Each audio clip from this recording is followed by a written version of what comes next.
Generasi salafus soleh melatih jiwa untuk tetap zuhud terhadap dunia, menasehati siapapun yang mencarinya, agar jangan terlalu senang dengan persoalan dunia, karena dunia adalah sementara. Mereka terus melakukan kebiasaannya secara istiqomah sehingga pembicaraan mereka selalu mengeluarkan hikmah seperti ucapan para nabi Bani Israil alaihi salam. Pemimpin terbesar dalam berzuhud adalah Rasulullah Shallallahu Alaihi Wasallam. Beliau tidak menyalakan api dan lampu selama 40 malam di dalam rumahnya. Para sahabat bertanya kepada Aisyah radhiyallahu anha, bagaimanakah kalian hidup? Dia menjawab, dengan aswadain, yakni kurma dan air. Aisyah berkata, Rasulullah meninggal saat mengenakan pakaian yang ditambal dan sarung arani yang tebal. Beliau bersabda, perumpamaan antara aku dengan dunia adalah seperti seorang laki-laki yang bernaung di bawah pohon lalu istirahat sejenak kemudian pergi meninggalkannya. Sufyan bin Uyainah berkata, zuhud terdiri dari 3 huruf, Z, H, dan D. Makna dari huruf Zai adalah meninggalkan perhiasan dunia, zina, H artinya meninggalkan hawa nafsu, hawa, dan dal artinya meninggalkan dunia, dunia. Jika engkau telah melakukan itu maka engkau adalah seorang zahid. Ibrahim bin Adham berkata, zuhud terdiri dari 3 bagian, fardu dalam persoalan haram, wajib dalam persoalan syubhat dan sunnah dalam persoalan halal. Dia berkata, oleh karena itu, zuhud berambisi menjadi pemimpin lebih berat daripada zuhud terhadap harta dan benda, sebab engkau bisa mencurahkan keduanya untuk mendapatkan kepemimpinan. Abu Sulaiman Ad-Darani berkata, bukan merupakan kewajiban seorang laki-laki membawa keluarga dan kerabatnya agar zuhud terhadap dunia, ia hanya berhak mengajak mereka melakukan zuhud, jika mereka mau menerima, jika tidak maka ia harus melakukannya sendiri dan memberikan kepada mereka apa yang terbaik bagi mereka. Ia juga berkata, segala sesuatu yang menyibukkan dirimu dari Tuhan, baik keluarga, harta maupun yang lainnya maka itu adalah kesialan. Kondisi demikian, disebabkan karena Allah menjadikan segala sesuatu sebagai peringatan atas hamba-hambanya, dan di balik semua itu tersimpan hikmah dan barokah. Dari penjelasan seperti inilah, maka anak dan harta merupakan fitnah terbesar bagi seorang hamba di hadapan Tuhannya. Abu Sulaiman Ad-Darani berkata, kami mendengar berbagai pendapat tentang zuhud, dan yang terbaik menurut kami adalah zuhud dalam berbagai hal yang menyibukkan segala aktivitas diri manusia dengan Allah. Persoalan ini terjadi jika perbuatan itu dimasuki penyakit ria dan ujub atau keinginan untuk dipuji manusia. Barang siapa dirinya merasa ikhlas dalam mengamalkan ilmu dan amal, maka itu adalah kebohongan jika ia merasa telah berzuhud terhadapnya, sebab keikhlasan dalam menjalankan kedua hal tersebut, termasuk perbuatan yang mendekatkan hati seseorang kepada Tuhannya. Seorang laki-laki bertanya kepada Sufyan bin Uyainah, tunjukkan kepadaku salah seorang zahid agar aku dapat duduk bersamanya. Dia menjawab, wahai kamu, kesesatan seperti itu tidak mungkin ada. Yahya bin Muad berkata, zuhud, seluruhnya adalah kelelahan, maka ketika pemiliknya condong beristirahat di dunia, maka ia telah keluar dari zuhud pada saat itu juga. Muhammad bin Sirin berkata, orang-orang meminta kepada Imam Abu Hanifah mengambil dunia, namun ia lari dan menjauh, sedangkan kami mencari dunia dan dunia lari dari kami, lihatlah seberapa jauh jarak antara dua laki-laki itu. Yusuf bin Asbat berkata, aku memohon kepada Allah 3 perkara, mati dalam keadaan tidak berharta, tidak mempunyai tanggungan hutang dan tulangku tidak mempunyai tanggungan daging. Perawi berkata, suatu ketika, Khalifah mengirim hadiah kepada para faqih, mereka menerimanya. Dan ketika mengirimkan kepada Fadil bin Iyad sejumlah 10.000 dirham, ia menolak. Anak-anaknya bertanya, para faqih yang lain menerima dan mereka juga adalah panutan manusia, mengapa ayah tidak menerima hadiah itu? Fadil menangis dan berkata, aku dan kalian ini tak ubahnya seperti umat yang mempunyai seekor sapi betina yang digunakan untuk membajak. Ketika sapi itu lanjut usia, mereka berkata kepada sebagian yang lain, sembelihlah ia sebelum kalian tidak bisa mengambil manfaat dari kulit dan dagingnya. Demikian pula kalian ingin menyembelih diriku karena usiaku yang sudah tua, bersabarlah kalian dalam lapar karena itu lebih baik bagi kalian daripada menyembelihku.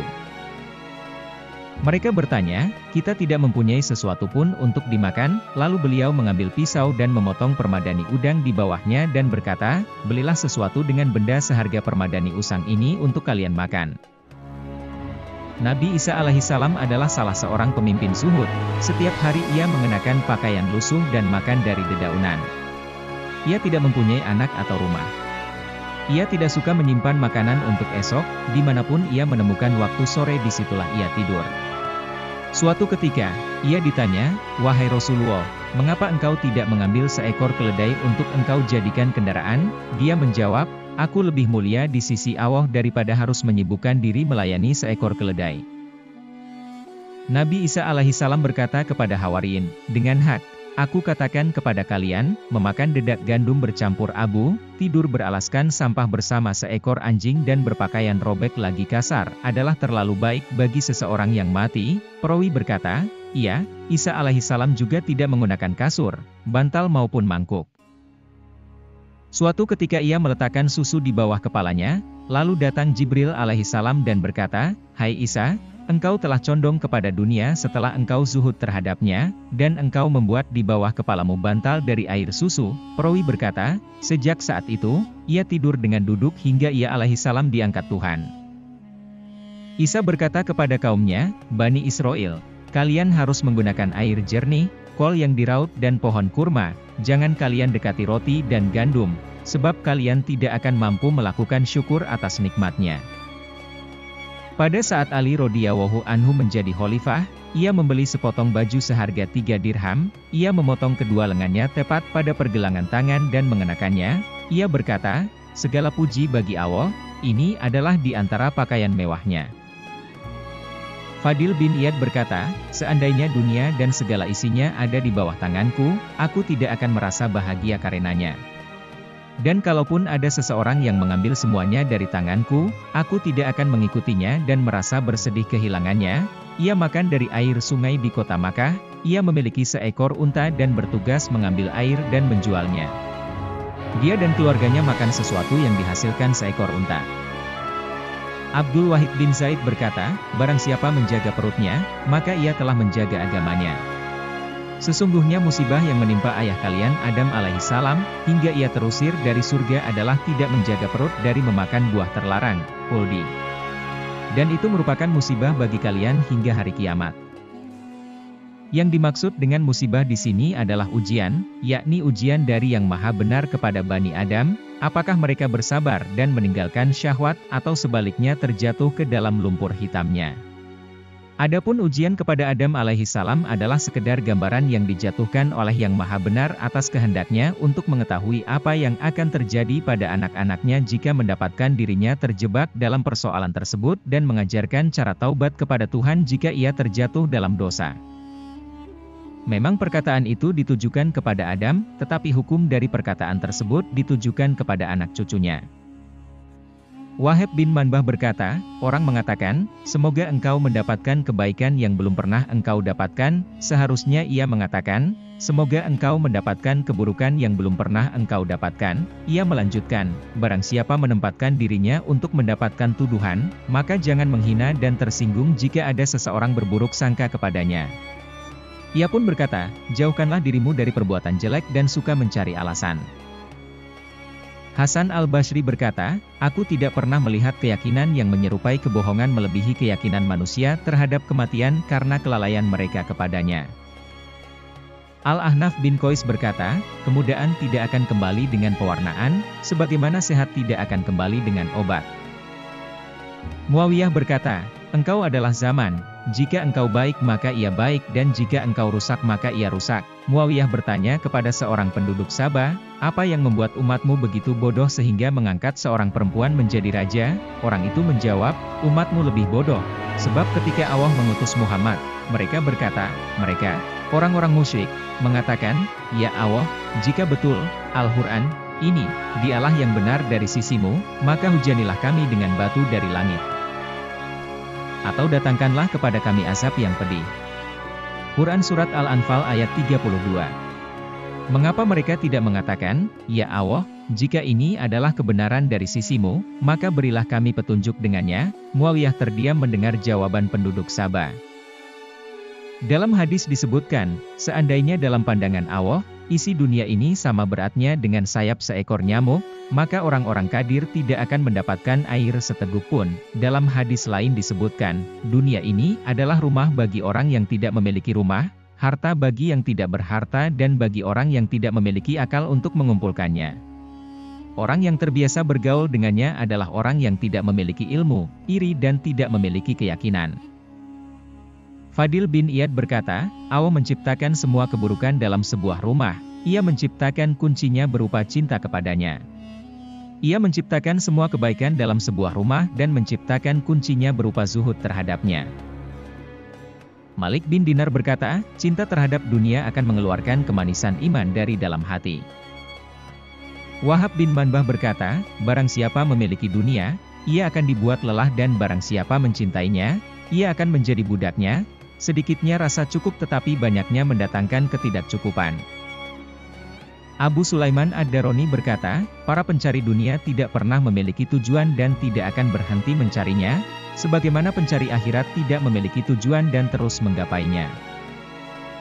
Dalam sebuah riwayat diceritakan, Isa alaihissalam berkata, tidaklah mudah mengumpulkan kecintaan terhadap dunia dan akhirat dalam satu hati sebagaimana susahnya mengumpulkan air dan api dalam satu wadah.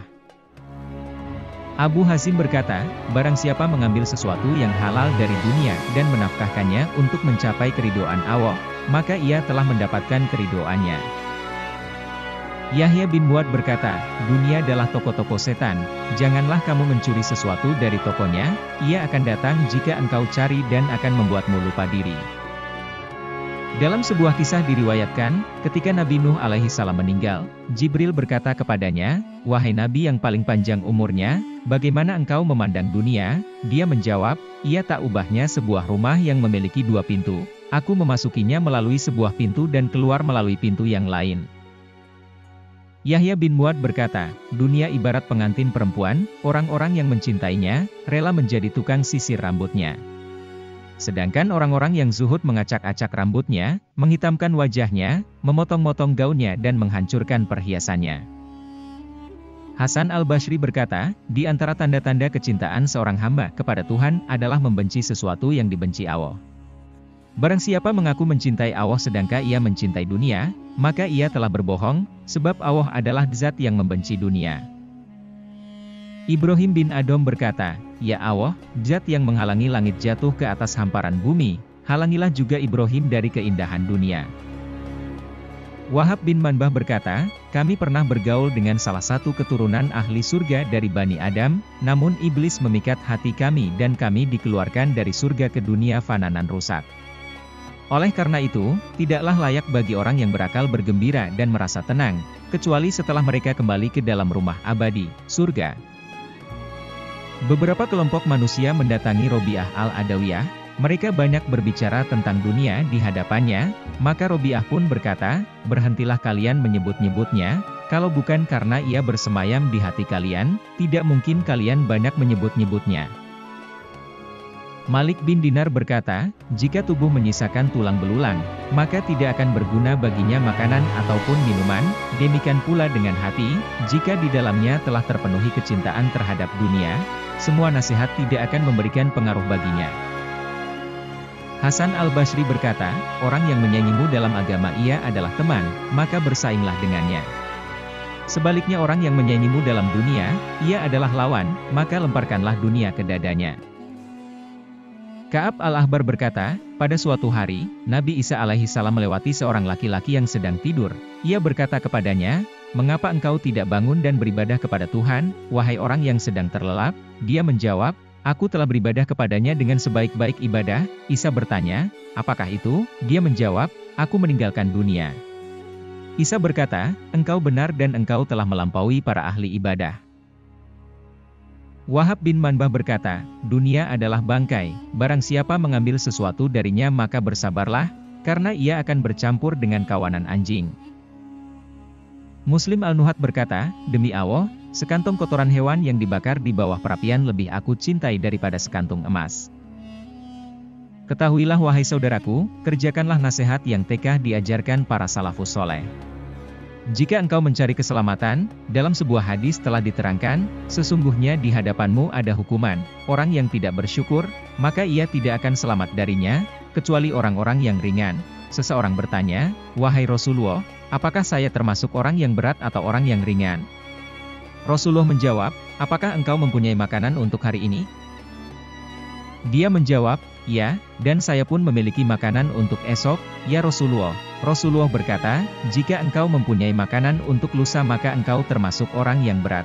Ketahuilah, sesungguhnya ini adalah timbangan syar'i, dan engkau lebih mengerti tentang nasib dirimu sendiri."